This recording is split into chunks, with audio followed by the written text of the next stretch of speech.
আমি এখানে ইংরেজি ডিপার্টমেন্ট 12 ব্যাচের স্টুডেন্ট।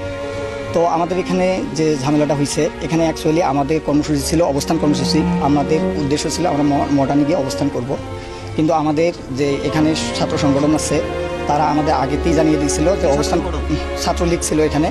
তো ওরা আমাদের জানিয়ে দিচ্ছে যে এখানে হচ্ছে আপনাদের অবস্থান কর্মসূচি করা যাবে না, আপনারা হচ্ছে পদযাত্রা করেন।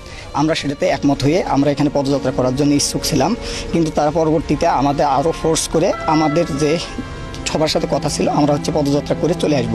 কিন্তু আমাদের যখন ক্যাম্পাসের গেটে যখন চলে গেছে তখন ছাত্রলীগ সহ বাকি স্যাররা যারা আছে তারা আমাদের হচ্ছে বাধা প্রদান করছে।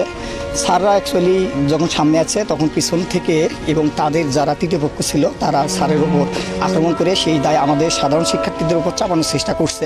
এই রকম যে আন্দোলন থাকে সেই আন্দোলনগুলোতে বরাবরই ছাত্র তৃতীয় পক্ষ ঢুকে এবং সাধারণ শিক্ষার্থীদের উপর দায় চাপানোর চেষ্টা করে। তাই আমি আপনাদেরকে নিশ্চিত করতেছি যে এখানে কিছু করে নাই নাকি না, এখানে আমাকে ছাত্রলীগের সভাপতি আমাকে চর থাপ্পড় মারছে। এখানে উনি আমাকে নিজে স্টিল আমাকে থাপ্পড় মারছে। এখানে কথা হচ্ছিল আমাদের এখানে আমাদের গত 9 দিন ধরে এখানে আমরা অনুষ্ঠান করতে সমাবেশ করতেছি। এখানে কোনো প্রকার আমাদের সাধারণ শিক্ষার্থী বিশৃঙ্খলা করে নাই, কিন্তু ওনারা আসার কারণে এই বিশৃঙ্খলা হয়েছে। এই দায়ভার সাধারণ শিক্ষার্থীদের না।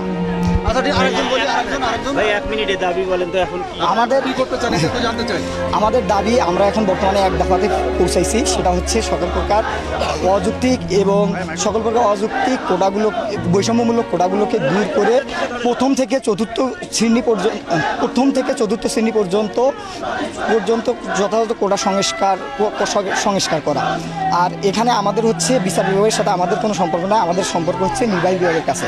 কারণ আপনারা জানেন সংবিধানের 29 নম্বর অনুচ্ছেদে বলা হয়েছে সরকারি চাকরি ক্ষেত্রে সকল নাগরিক সমান সুবিধা ভোগ করবে। কিন্তু এখানে আরও আছে যারা অনগ্রসর জনগোষ্ঠী আছে তাদের জন্য একটা নির্দিষ্ট কোটা ব্যবস্থা থাকবে।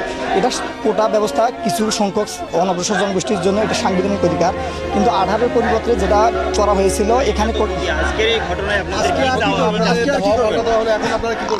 এখানে আমরা সাধারণ শিক্ষার্থীরা আমরা এখানে শঙ্কিত আছি।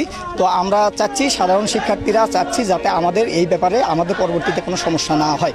কারণ এখানে যে সমস্যাটি হয়েছিল সেই সমস্যাটি আমরা সাধারণ শিক্ষার্থী দায়ী না। এখানে তৃতীয় পক্ষ ঢোকার কারণে তারা বাধা দেওয়ার কারণে এই পরিস্থিতি হয়েছিল। সুতরাং আমরা আশঙ্কা প্রকাশ করতেছি।